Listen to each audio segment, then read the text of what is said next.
Ce contenu ne constitue pas un conseil financier. Il reflète uniquement mon opinion personnelle. Investir comporte des risques, faites vos propres recherches. Alors là, tiens-toi prêt, Squeezie National vient tout juste d'annoncer sur sa story Instagram qu'il va ouvrir du EV10 Team Rocket ce dimanche en live. Et quand Squeezie il fait ça, tu peux être sûr d'une chose, ça va être la folie furieuse. Parce que V10, c'est pas une série Pokémon lambda, c'est la nouvelle bombe, la série la plus dark, la plus stylée, la plus Team Rocket. Et quand le plus gros influenceur francophone il s'y met, c'est plus une hype, c'est un tsunami sur le marché des cartes et du scellé. Tu t'apprêtes à cliquer sur acheter, respire un bon coup, parce que derrière ce live, il y aura des displays qui vont disparaître en 10 secondes chrono. Des scalpers qui étaient déjà là, mais là, ça va rafler à mort. Des prix qui vont flamber comme jamais et des collectionneurs qui vont se demander s'ils n'ont pas raté un épisode ou carrément leur train. Si tu pensais que Pokémon c'était juste pour s'amuser, détrompe-toi parce que c'est un vrai business, c'est de la spéculation et c'est un petit peu le Far West. Alors accroche-toi parce qu'on va décortiquer ensemble pourquoi ce dimanche ça pourrait bien changer la donne sur la série EV10. Spoiler alerte, t'es pas prêt. Squeezie, c'est pas juste un YouTuber. C'est un détonateur économique. Le gars, il a ouvert des cartes étincelles déferlantes en live. Résultat, une display qui passe de 170 € à 250 € en 3 jours. Les mecs, ils ont campé devant Micromania comme à la sortie du dernier iPhone. Et Vinted, lui, il a littéralement craché sous les listings Pokémon. Alors, imagine-toi ce qui va se passer avec EV10, la série la plus sombre, la plus stylée de la Team Rocket. Ajoute le nom de Squeezie dessus, et c'est pas une hype, ça devient une bulle immobilière, mais version Mewtwo. Il y a des darons qui sont en train de prendre des crédits conso pour acheter une display Rocket. T'as acheté une maison ? Non, j'ai juste acheté une display CD. Aujourd'hui, si tu veux comprendre l'économie Pokémon en 2025, oublie la bourse. Oublie le CAC 40, bienvenue dans le Scalp 4000. Les scalpers, c'est des ninjas du refresh F5. Dis-toi, ils sont déjà sur les listings de la Fnac avant que le vendeur il ait mis les cartes en rayon. Et eux, leur modèle il est simple.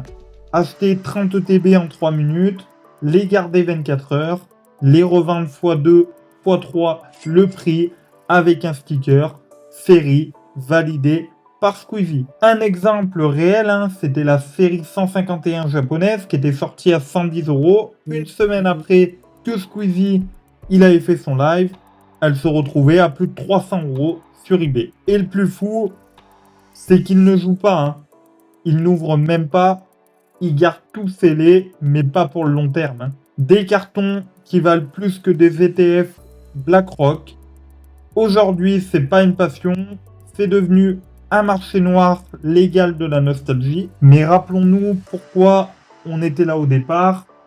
C'était tout simplement la passion. En 2000, on connaissait pas l'investissement, on collectionnait juste. Donc toi, t'es collectionneur, tu veux pas spéculer, tu veux pas scalper, tu veux juste ouvrir ton petit booster EV10 devant ton café du dimanche matin. Mais malheureusement, EV10, c'est pas un café croissant. C'est compétition Hunger Games, tu refresh, tu charges, tu perds et tu pleures. Le résultat, tu vas payer ton booster 15 €, tu vas l'ouvrir, tu vas tomber sur un Meowth Reverse, et là, tu pleures encore. Les collectionneurs, clairement, ils sont fatigués. Parce qu'ils ont le cœur plein de passion, mais le portefeuille, il est vide, il est liquidé. Maintenant, on va parler investissement à court terme. Est-ce une arnaque collective ? Oui, ça peut être tentant d'investir à court terme, faire du scalping. Il y a de belles courbes sur eBay, Mais attention, parce qu'on n'achète pas des cartes ou du scellé comme on achète du Bitcoin. L'investissement Pokémon, aujourd'hui, c'est devenu une vraie jungle. Tu crois que tu sécurises ta retraite avec un électeur brillant ou un Mewtwo, et en réalité, tout simplement, tu mises sur un marché aussi stable que le Dogecoin. Sauf qu'ici, en fait, c'est un tweet de Squeezie qui va faire que le marché, il décolle. Et son silence, c'est un marché qui retombe. C'est pas de la bourse, mais c'est de la spéculation sous amphétamine. Donc, quelques conseils sincères. Si tu investis, vraiment, fais-le pour ton kiff. Parce que même si ta série, elle ne monte pas, au moins, tu te feras plaisir. Ne mets pas plus que tu es prêt à perdre. Oublie les promesses de rentabilité à 300% qui nous inondent sur TikTok. Et surtout, garde-toi un booster pour toi, pour te faire plaisir, pour l'ouvrir et pour ressentir la magie Pokémon. Maintenant, on va parler du vrai truc, c'est l'investissement à long terme. Si tu es sur cette chaîne, c'est parce que tu fais de l'investissement à long terme ou que tu es collectionneur. Et l'investissement à long terme, beaucoup l'oublient aujourd'hui. Là, je te parle pas de flip rapide, je te parle pas de scalping sauvage, mais de la vraie patience d'un collectionneur, investisseur malin. Alors pourquoi le long terme? Tu pourrais me dire, pourquoi je vais vouloir faire du long terme alors que il me suffit de scalper et de revendre le soir à 200 €. Oui, peut-être. Mais ça ne sera pas vivable sur le temps. Les cartes ou les items, ça explose en valeur, mais c'est pas du jour au lendemain. Peut-être que cette série, elle va monter très haut, mais dites-vous bien qu'au bout d'un moment, il va forcément y avoir un problème. Et le jour où le marché, il va se casser la gueule, ceux qui ont 50 TB dans leur stock pour vendre au compte-gouttes, clairement, vous allez prendre cher. Regardons un petit peu les séries comme les premières éditions qui ont explosé en valeur. Elles l'ont pas fait du jour au lendemain. Ça s'est pas fait sur 20 minutes, mais ça s'est construit sur 20 ans. Le truc à savoir aujourd'hui, c'est que le marché Pokémon, il suit des feats. Les grosses hypes comme EV10 qui vont faire monter les prix artificiellement, dites-vous bien qu'il y aura un retour à la réalité derrière. Et que ça va faire mal. Mais par contre, les cartes rares, les items rares, bien conservés, en bon état, elles vont prendre de la valeur sur la durée. Donc, si tu veux investir à long terme, je vais te donner quelques tips. Garde tes cartes scellées ou tes items en parfait état, donc protège-les avec du papier bulle, mets-les dans des boîtes hermétiques, investis dans des cartes iconiques et pas juste celles qui sont à la mode. Donc renseigne-toi, suis les tendances, mais par contre ne suis pas la hype. Ne panique pas à chaque hausse ou baisse de prix. Et surtout, j'ai envie de te dire, pense 20 ans et pas 20 jours. Et le dernier point, surtout garde la passion, parce que sans ça, pour moi, ça devient juste un portefeuille et plus une collection. En gros, si tu veux être riche avec Pokémon, bien évidemment c'est de l'humour.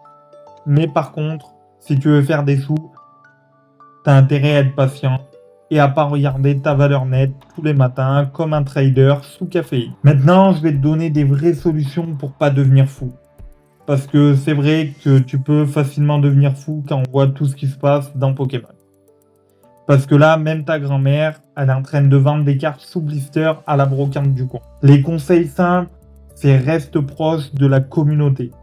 Des forums Discord, des groupes Facebook spécialisés. Anticipe les sorties, précommande quand c'est possible. Clairement, la carte Micromania à 30 € par an, c'est clairement une pépite si tu as un Micromania à côté de chez toi, parce qu'ils ont mis une file d'attente. Et clairement, ils ont souvent des gros stocks Micromania. Donc clairement, les précommandes, tu arrives toujours à en avoir. Soutiens les petits shops locaux. Il y en a qui jouent encore le jeu aujourd'hui. Évite les scams. Si c'est trop beau pour être vrai, c'est que c'est un faux booster qui est rempli de riz. Et fixe-toi un budget parce que sérieusement, on n'achète pas une display avec le loyer du mois. Donc, Squeezie, il va ouvrir du EV10. Et clairement, ça va tout casser.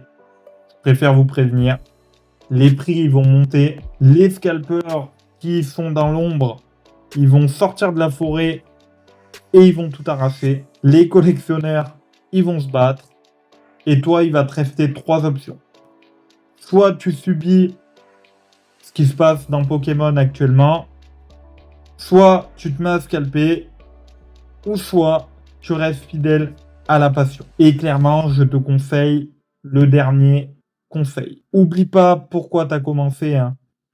Pour le frisson d'un Dracofeu holographique qu'on fait changer dans les cours de récré, et pas pour les courbes d'investissement, parce qu'à l'époque, ça n'existait pas. Un Dracofeu holographique ne valait pas 30 000, 40 000 euros. Alors oui, le marché, il va cramer, mais toi, oublie pas de rester cool.